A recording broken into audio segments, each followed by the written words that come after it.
On parle de révision de constitution, changement de constitution. Et si, au bout, la crainte des autres s'avérait vraie et que, chemin faisant, la conclusion serait que Félix Tshisekedi pourrait effectuer un 3e mandat, vous diriez oui ou vous diriez non? Mais vous savez, avant que je vous dise ce que je vous ai dit ici, moi je parle avec le président. Et nous parlons de toutes ces questions. Le président a été très clair à Ezio, a été très clair à Lubumbashi, là-dessus.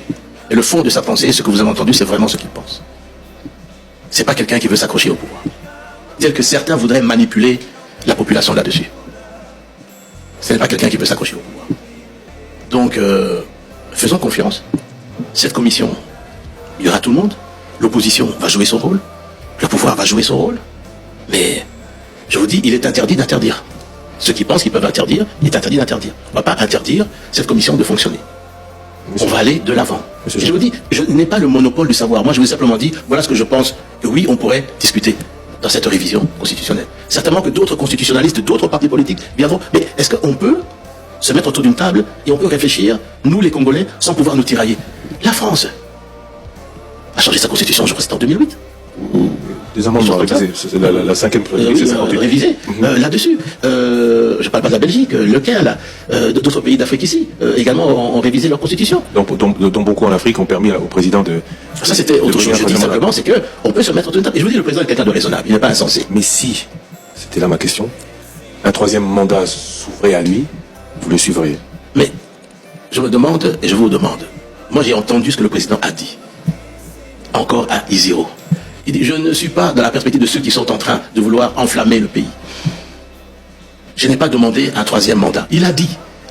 Il a dit, pas simplement en privé, il a dit en public. Il a dit, mettons en place une commission qui va discuter de ces questions-là. De quoi a-t-on peur? Ah oui. Discours à Jean-Pierre Bemba était à Bino. Bon, mon makaye na ba mode d'urgence. Bon, mon makaye croyant que ce qui a côté makamunyo se kobonga. Ce qui bokoti, vous avez même fait tomber tout un gouvernement pour la kobakisaka batumi satu. Bon, mon isko conséquence. Yeo lelo, akomi kobimisa biso ba bizengi. Jean-Pierre Bemba interview na ye pas à Top Congo. Biso nyo stomoni comment est-ce qu'il a cherché. Il a voulu seulement ko humilier Mokonzi Mboka. Fachi azolo l'article 217, il y a azolo aksabiso tout article na lukuta. Fachi azolo ba soki il faut même token na changement, il y a lobinga na kosukela na révision. Abandi ko sala tout ba échappatoire. Olobi Jean-Pierre Bemba. Olobi que il y a des politiciens en robe, na ba politiciens en veste. Il y a aussi des politiciens dans la nomination, il y a mot de dirigeants qui ne feront rien pour le pays parce que ils sont moins intelligents. Dans la nomination, il y a des politiciens solo au baguette.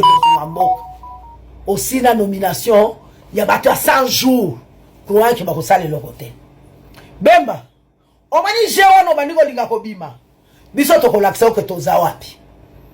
D'ailleurs kutu, il faut payer mano kaka. Depuis un plus 4 aux alliés, on peut mater. Livre à Maman Bishop José Angoua Komaki. N'a commis les mêmes personnages à la commande un défi à relever en République démocratique du Congo. Kaka Bilongiwana, Kaka Batuwana, n'a pas poste de nomination. Ils ont des problèmes très sérieux dans le monde. Comme la Bomesano, comme Kaka na Kokanisa Kenyo, ces alliés à Bango. Batuwana, il faut pas payer. Mobutu c'est parce qu'on créé l'Institut Makanda Kabobi. Biso pe atolobi l'Institut Etienne Tshisekedi wa Mulumba. Donc le peuple d'abord.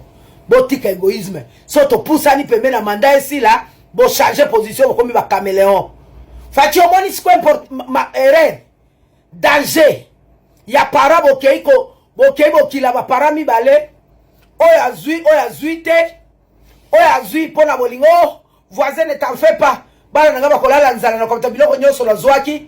Moi si nanga lamba apesa bana na yo yanga bakolia lobby bana voisin opesi biloko akolia tango bakotonda bakoseka bana na tango bakobana kufa na mbetu nde biso to komi koseka malelo lelo na kena kabina ministre moko ye moko abengi ngai na téléphone yaka j'ai besoin de vous to comme na bureau a exposer na protocole na ye et ko sangai ki n'est pas là na lobela nano bololo ya Jean-Pierre Mbemba.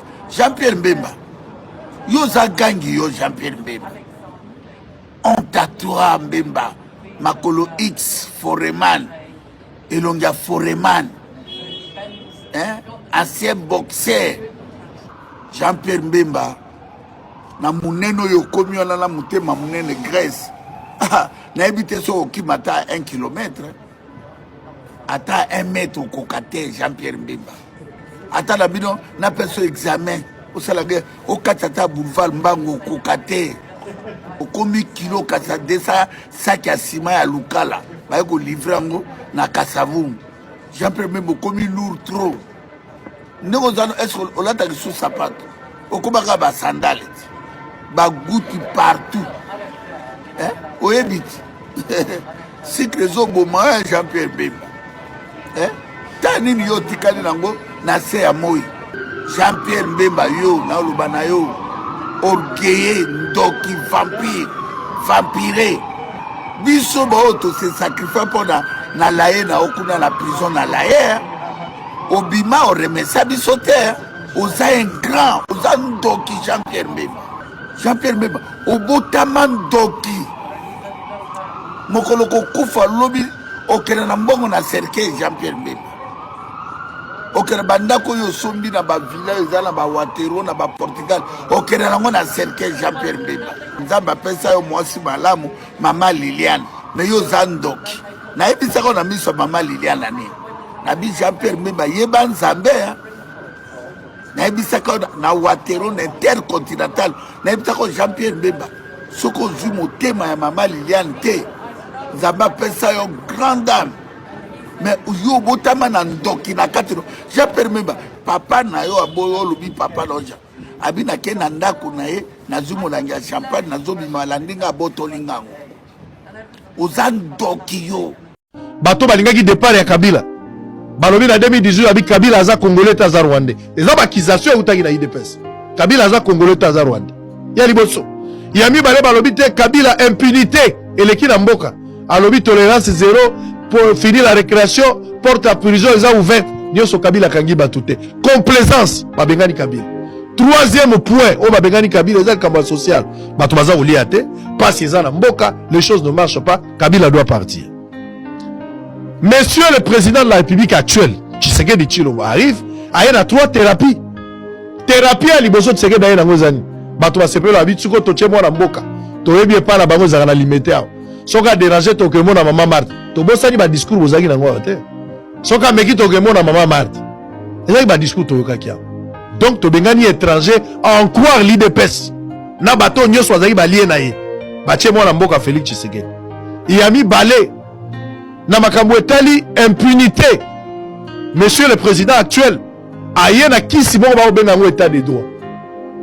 Et puis troisième élément, pour na makambo etali social, mokonzi mboka sikaya lobi te pour na social na les peuples d'abord. 3 éléments principaux. Ya liboso tozui mwana mboka ya mibale tolongoli impunité to na état de droit ya misatu to tchela les peuples d'abord. 6 ans après, to évaluer makambo ofinga muto ezate. Makambo ofinga muto ezate. Ko nengo zo finga on ezala batu mususu pe ba ekoli ko finga. Muta ofinga muto ezate, mutu pa ko bangisa batu ezate. To évaluer 6 ans après. Tshisekedi mwana mboka président de la République, oui, il n'a pas changé la nationalité, il reste le fils du pays. Bon, les peuples d'abord.